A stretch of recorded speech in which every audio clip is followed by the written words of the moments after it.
The Dream That Wouldn't Let Go, Part 3. The Bridge Between Vision and Embodiment. On day one of this journey, we explored time as the first currency of trust, the devotion it takes to stay in rhythm with what's becoming. On day two, we went deeper, meeting energy as the current that turns belief into motion. Today, we step into capacity, the bridge between vision and embodiment. This is where trust and energy create form, where faith is being asked to hold the weight of reality.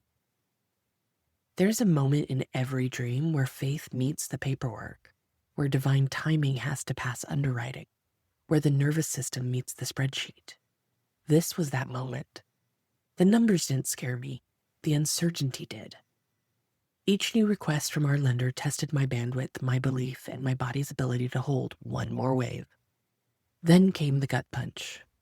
3 days before our scheduled closing, underwriting required us to bring an additional $56,000 to the table. If you've ever been tested by the very dream you've asked for, you know this feeling. Now, I am good at what I do, very good, but even that was a stretch. I took a deep breath, I gathered my courage, and I asked the sellers to move our closing date back 2 weeks. I needed the space to create what I was being called to hold. They said yes. And that yes began a cascade, as profound as the impact the relocated wolves have had on the ecosystem of Yellowstone. At first, the pressure was relentless. There were days I cried in my office before client calls, regulating my breath just enough to speak calmly about their numbers, while mine spun wildly in the background. There were nights I laid awake rehearsing every possible what if, and mornings when I met the dawn on sheer will and caffeine. Capacity isn't built in quiet meditations. It's forged in fire. In moments like these, when everything you've prayed for finally shows up and asks, "Will you do what it takes to have me?" My body wanted to quit. My mind was fixated on finding a solution. My soul whispered, "Breathe. Stay in the expansion. Trust." Every part of me had grown a little wilder. My heart, my nervous system, my bank account, my beliefs. And here's what I learned. I didn't have to do it alone. This is where the prosperity ecosystem revealed itself as the structure beneath the stretch.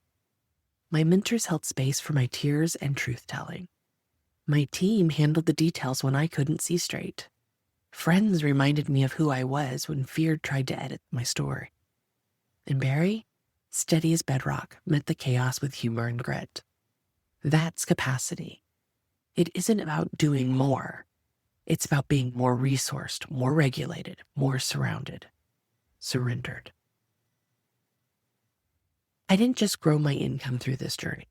I grew my ability to hold uncertainty, responsibility, and trust. Each sleepless night taught me to breathe deeper. Each curveball reminded me overflow demands a stronger vessel. That vessel isn't built through force. It's shaped through faith and structure intertwined. Spreadsheets, nervous system tools, and community scaffolding are all part of the same sacred architecture. That's what the prosperity ecosystem really is. Living, breathing proof that expansion is sustainable when built on sovereignty and support. Capacity isn't what you carry. It carries you.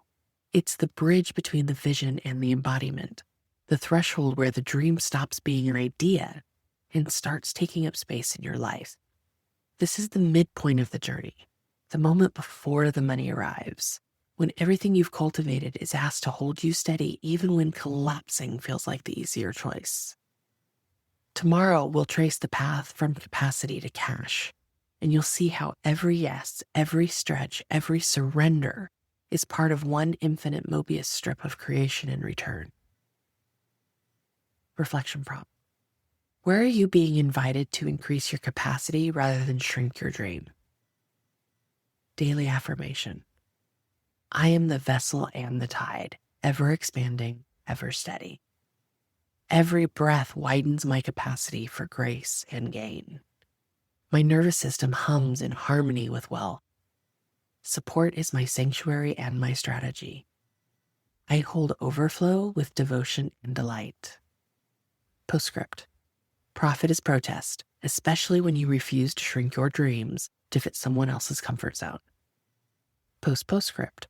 Tomorrow, in part 4, we'll witness what happens when trust holds, energy hums, and capacity stretches wide enough for wealth to become inevitable, arriving like an answered prayer right on schedule. Today's song of the day, The Climb by Miley Cyrus. Enjoy.